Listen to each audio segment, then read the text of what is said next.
Lack of maths education negatively affects adolescent brain and cognitive development. Adolescents who stopped studying maths exhibited greater disadvantage, compared with peers who continued studying maths, in terms of brain and cognitive development, according to a new study published in the Proceedings of the National Academy of Sciences.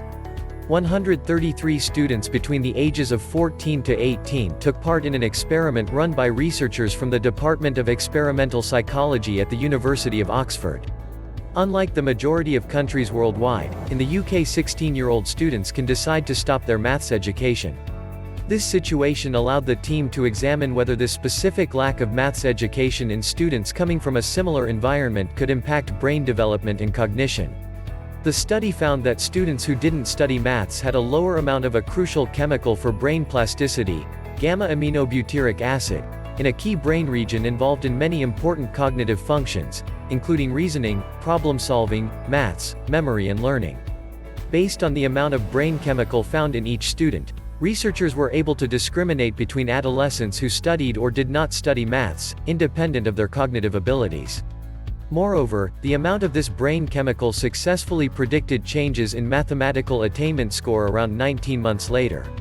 Notably, the researchers did not find differences in the brain chemical before the adolescents stopped studying maths. Roy Cohen-Kadosh, professor of cognitive neuroscience at the University of Oxford, led the study. He said, "Maths skills are associated with a range of benefits, including employment, socioeconomic status, and mental and physical health. Adolescence is an important period in life that is associated with important brain and cognitive changes. Sadly, the opportunity to stop studying maths at this age seems to lead to a gap between adolescents who stop their maths education compared to those who continue it. Our study provides a new level of biological understanding of the impact of education on the developing brain and the mutual effect between biology and education. It is not yet known how this disparity, or its long-term implications, can be prevented. Not every adolescent enjoys maths, so we need to investigate possible alternatives, such as training in logic and reasoning that engage the same brain area as maths."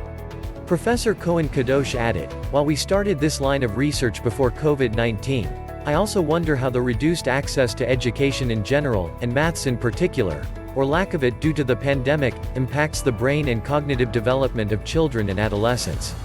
While we are still unaware of the long-term influence of this interruption, our study provides an important understanding of how lack of a single component in education, maths, can impact brain and behavior."